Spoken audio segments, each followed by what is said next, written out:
I remember that trip very clearly. It was before I had a family, before my life became steady and full of responsibility. I was younger then, around 25, and I liked being alone in ways I do not understand anymore. I had time, and I had energy, and I was not afraid of much. I used to go deep into the woods by myself with only a backpack and a plan to stay gone for a few days. That trip was in a large forest far from towns and roads. I drove for hours until I reached a quiet trail. After that, I walked. I walked deeper and deeper until I could no longer hear cars or see any signs of people. It felt good at first. The air was clean, and the world felt simple. I liked that feeling. The first 2 days were normal. I walked during the day and rested at night.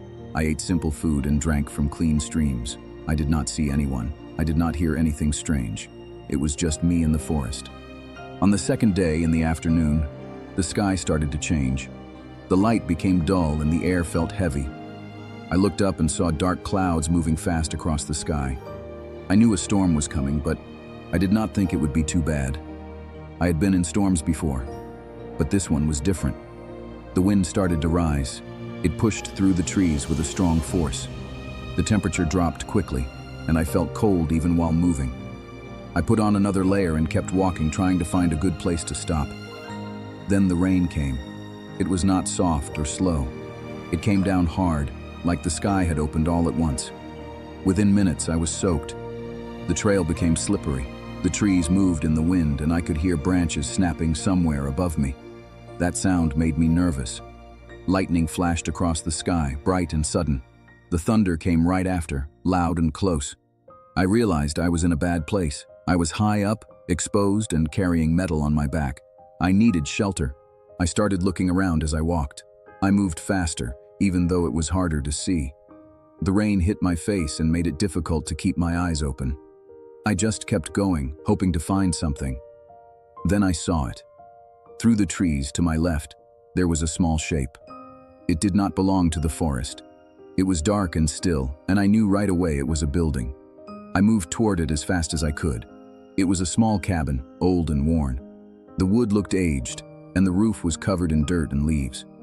It did not look like anyone lived there anymore, but it was still standing. I reached the door and pushed it open. Inside, it was dry. That was all I cared about at that moment. I stepped in and closed the door behind me. The sound of the storm became softer, but it was still loud. The inside of the cabin was dim and smelled bad, like old wood and something rotten. There was almost nothing inside. A small table, a chair, and a simple frame that looked like it once held a bed. I dropped my bag and sat down on the floor. My body felt heavy from the cold and the rain. I just wanted to rest. After some time, maybe 10 or 15 minutes, I started to look around more carefully. I turned on my flashlight and slowly moved the light across the room. That was when I noticed things that did not feel right. There was a sleeping bag in one corner. It looked newer than the rest of the cabin. There were also some cans and empty containers on the table. It looked like someone had been there not too long ago. At first, I thought it was normal. Maybe another person used this place sometimes. That made sense. But then I saw the marks. Near the door, on the wall, there were scratches. Not small ones, deep ones. There were many of them, all over the same area. They did not look random. They looked like they had been made again and again. I stepped closer and looked at the door. The latch was simple, but something felt wrong. I opened the door slightly and looked at the outside. There was a metal piece attached to the frame, like a place for a lock. It was on the outside. There was nothing like that on the inside. I closed the door slowly. My chest felt tight. I turned and walked to the window. The glass was still there, not broken. That surprised me. But when I looked closer, I saw screws in the frame, one in each corner. They had been put in from outside. The window could not be opened from inside. Around the edges, there were more scratches, deeper than the ones near the door. They looked like someone had tried very hard to get out. I stood there for a long time, not moving. A thought came into my mind, slow and heavy. Someone had been trapped in this place. I felt a strong urge to leave right then. But the storm outside was still violent. The wind howled, and the rain hit the roof hard. I told myself this had happened a long time ago. I told myself it was over. So I stayed. Time passed, but I could not relax. The cabin no longer felt safe. It felt wrong. Then I heard something. At first, it was very soft, a scraping sound from outside. It came from one side of the cabin. I tried to tell myself it was just a branch moving in the wind, but I was not sure. Then I heard something heavier, 2 slow thumps. They came from just outside. I stood still and listened. My body felt stiff, like I could not move even if I wanted to. The storm was loud, and it made it hard to hear anything clearly. I looked toward the window, but I could not bring myself to step closer. I felt like if I looked, something might be there, looking back at me. I waited. The sound stopped. For a moment, I thought maybe I had imagined it. Then I felt it. Pressure on the door. Not a knock, not a push. It felt like something leaning against it, like weight pressing slowly from the outside. The wood made a low sound. The latch moved slightly. Then the pressure was gone. My heart was racing. I stood there trying to understand what was happening. If someone was outside, why were they not coming in? The door was not locked. Then a thought came to me. Maybe they did not want to come inside. Maybe they wanted me to stay inside. That idea made my stomach turn. I decided to leave. I moved quickly, grabbing my things and putting them into my bag. My hands were shaking. I felt like I did not have much time. Then it happened. A loud crash behind me. The window shattered. Something came through it, fast and sudden. Before I could react, fire spread across the room. It moved too fast. One moment the room was dark, and the next it was full of flames. The heat hit me hard. I could not breathe properly. I ran to the door and tried to open it. It would not move. It felt stuck. I pushed harder, using all my strength. The door broke open, and I fell forward onto the ground outside. Rain hit me again, cold and heavy. I got up and started running. I did not look back at first. I just ran through the trees, slipping and stumbling. My body hurt, but I did not stop. Then something hit me from behind. I fell to the ground. There was weight on me, hands grabbing, pulling. I fought as hard as I could. I pushed, kicked, and twisted my body. I could not see clearly. Everything felt chaotic and fast. Somehow, I broke free. I got up and ran again. This time, I did look back. The cabin was on fire. The flames were bright even in the rain. It looked like the whole place was burning. I kept running. I did not stop for a long time. Eventually, my body gave out. I found a place under fallen trees and stayed there. I was shaking, cold, and in pain. I could not think clearly. Time passed, but I do not know how much. When I could move again, I started walking. I did not know where I was going. I just kept moving until I found a trail. I followed it until I reached a road. After that, everything felt distant. I got help. I went to a hospital. I had burns and injuries, but I survived. Later, when I thought about it, one thing stayed in my mind. That fire had started too fast, and the person outside had not tried to get inside. It felt planned, like the cabin was meant to hold someone, and then burn with them inside. I never went back to the woods alone again. Even now, when I think about that night, I feel the same cold fear, not just from the fire, but from the thought that someone was out there, waiting, and I had walked right into the place they had prepared. My name is James, and I still remember that night like it never left me. It happened many years ago when I was younger and did not think too much about danger. Back then, I liked going to strange places. I liked the feeling of being somewhere I was not supposed to be. It made me feel alive in a way that normal life never did. I had a friend who used to find places like that. Old buildings, broken towers, places forgotten by people. Most of the time, others would not go with him. But I usually did. I did not think too much about what could go wrong. I just followed the feeling. One weekend, I went alone to a place he once showed me on a map. It was deep in a rural forest, far from towns and roads. I drove until the road ended, then I walked. The path was not clear. It felt like I was moving into a place where people did not belong. After a few hours, I saw it. The tower stood above the trees, tall and thin. It looked old and weak, like it had been forgotten for a very long time. The metal was dark and worn. Some parts looked broken. It did not look safe. I stood there for a while, just looking at it. The forest around me was quiet. too quiet. I could not hear birds or animals, only the wind moving through the trees. I told myself I would just take a look and leave, but I did not leave. I walked to the base of the tower and looked up. It was very high. The stairs moved up in sharp turns, going around the frame. At the top, there was a small room with windows on all sides. I started climbing. Each step made a small sound. The metal felt cold under my hands. Some steps moved when I stepped on them. I went slowly, testing each one before putting my full weight down. The higher I climbed, the more the ground disappeared below me. The trees started to look smaller. The wind felt stronger. When I reached the top, I felt a strange mix of fear and excitement. The view was wide and empty. I could see trees in every direction. No houses, no roads, nothing. The sun was starting to go down. The sky turned orange, then darker. Shadows filled the forest below. I went inside the small room at the top. It was empty. The walls were bare. The floor was cold metal. The windows were dusty but still clear enough to see outside.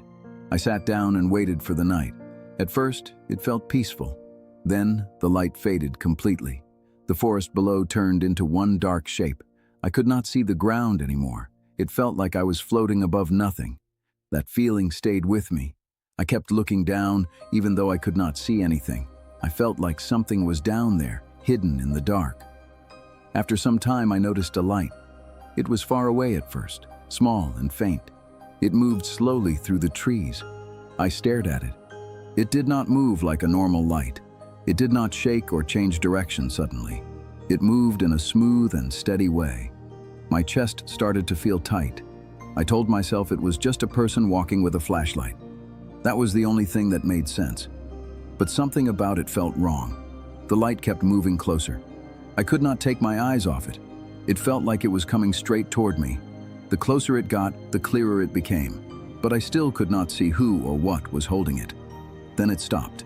It stopped right at the base of the tower. I leaned forward and tried to see more. I could see the light clearly now, but nothing else. No shape, no person, just the light. It stayed there, perfectly still. I waited. Nothing happened. The forest stayed quiet. The air felt heavy. I could hear my own breathing. I picked up my flashlight and pointed it down. The beam reached the ground. But there was nothing there. The light was still there, but there was nothing holding it.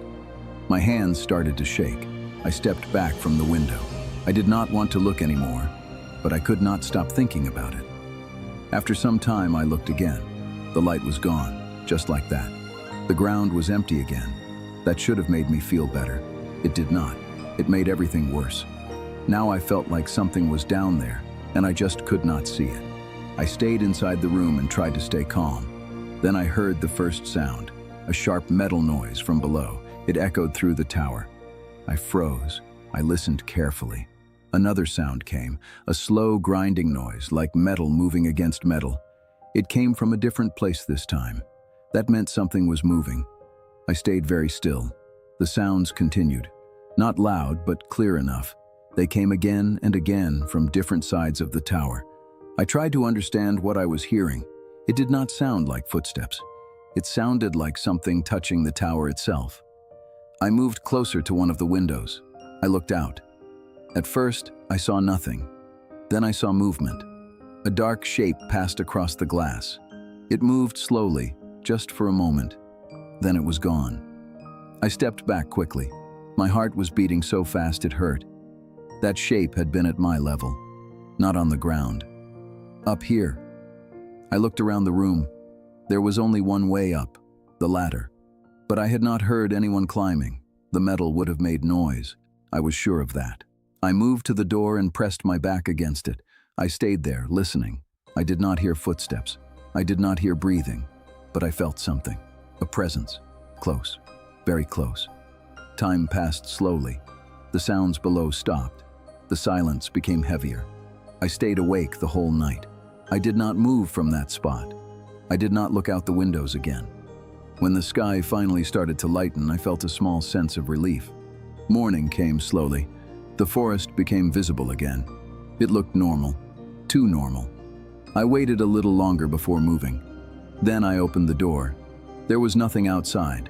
The walkway was empty. I stepped out carefully and looked around. No one was there.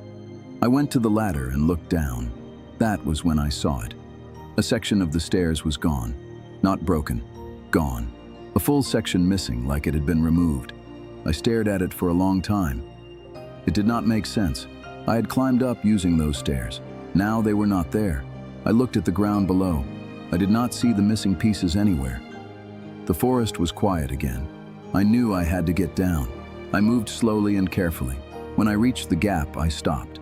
I had to jump across. My legs felt weak. But I had no choice. I made the jump. I almost slipped, but I made it. After that, I climbed down as fast as I could. When I reached the ground, I did not stop. I walked away from the tower and did not look back. Even now, I think about that night. I think about the light. I think about the sounds. And I think about that shape outside the window. But the thing that stays with me the most is this. Something was up there with me, and I never heard it climb. My name is James, and I have been camping alone for many years. I started in my early 20s, and now I am much older. I always liked being far away from people, deep in quiet places. It helped me clear my mind. It made me feel calm. I knew the risks, but I believed I understood them. I always prepared well, and I always carried a rifle for safety. This happened a few years ago in a large forest in the eastern part of the United States. The forest was huge, with miles and miles of land where no one lived. I chose that place because I wanted to be completely alone. I was tired from work and needed time to think. I packed my gear, drove early in the morning, and started walking into the forest. The first day felt normal. I walked for hours until I found a flat area near a dry creek bed. I set up my tent, made a small fire, and ate my food. The air was still. The forest was quiet in a peaceful way. I went to sleep without any worry. At some point during the night, I woke up suddenly. I did not know why. It felt like my body had forced me awake. I stayed still inside my tent and looked around in the dark. That was when I noticed a faint orange light outside. I slowly opened my tent and looked out. Far away, through the trees, I saw a fire. It was small, like a campfire. The light moved gently, like real flames. I watched it carefully. I waited to hear voices or movement, but I heard nothing. The forest stayed silent. I told myself it was another camper. That was the only thing that made sense. I watched it for a few minutes. Then I closed my tent and went back to sleep. In the morning, I felt curious. I wanted to see who had been there. I packed my things and walked toward where I had seen the fire. It did not take long to reach the area. There was a small clearing in the forest. I stopped when I got there. There was nothing. No burned ground, no ash, no stones, no signs that anyone had made a fire. The ground looked untouched, like no one had been there at all. I walked around the clearing slowly, checking every part of it. There was nothing. I stood there for a long time, trying to understand. I knew what I had seen, but there was no proof. I told myself I must have made a mistake. Maybe I saw something else. Maybe my eyes had played a trick on me in the dark. I forced myself to move on. I kept walking deeper into the forest. The land slowly changed. The trees grew taller and closer together. The light from the sky became weaker under the thick branches. The forest became quieter, but not in a peaceful way anymore. That afternoon, I found another place to camp. I set up my tent again and made a small fire. I tried to relax, but something felt different now. The silence felt heavy. I went to sleep earlier that night. Sometime later, I woke up again. This time, it was not quiet. A loud cracking sound broke through the forest. It was deep and sharp, like wood snapping under pressure. The sound went on for a few seconds, then ended with a heavy crash that shook the ground slightly. I knew a tree had fallen. I stayed still, listening. There was no wind. The air was calm. That did not make sense. After some time, I tried to relax again. Then it happened again. Another cracking sound, louder this time, closer. It came from a different direction. Another tree had fallen. My heart started beating faster. 2 trees falling in calm air did not feel right. I sat up in my tent and listened carefully. That was when I heard something else. a low sound. It was deep and rough. It did not sound like any animal I knew. It was steady, like something was making it on purpose. It went on for a long time without stopping. My body felt cold. I grabbed my rifle and held it close. I stayed still and listened. The sound slowly faded away, like it was moving farther from me. Then the forest became silent again. I did not sleep after that. I stayed awake until morning. When the light finally came, I felt a small sense of relief. I packed my things quickly, but before leaving, I felt the need to check the area where the last tree had fallen. I walked carefully in that direction. After some time, I found it. The tree was large. It lay across the ground, broken near the base. I moved closer and looked at it. Something felt wrong. The break was not clean. The wood looked torn and damaged in a strange way. There were deep marks in it, long lines that cut into the surface. I had never seen anything like it. It did not look like natural damage. It looked like something had worked on the tree. I stepped around it slowly. Then I saw something on the ground, a small group of items. I moved closer and felt my chest tighten. They were mine. A piece of cloth and a small metal clip that I had packed were lying there. I checked my bag quickly. They were missing. My hands started shaking. That meant something had touched my things. Something had been close to me, very close. I looked around the forest. Everything looked normal, but it did not feel normal. It felt like I was being watched. I did not wait any longer. I packed everything fast and started moving. At first, I walked quickly. Then I started running. The forest felt different now. Every shadow felt like something hiding. Every sound made my heart jump. I kept my rifle ready in my hands. I did not stop. I moved for hours, trying to find my way back. I felt like something was following me. Not close enough to see, but close enough to feel. When I finally reached my car, I felt like I could breathe again. I left that place as fast as I could. Even now, I still think about it. I think about the fire that left no trace. I think about the trees that fell without reason. And I think about my missing items. Something had been near me in that forest. Something had watched me. And the worst part is this. It knew exactly where I was the whole time.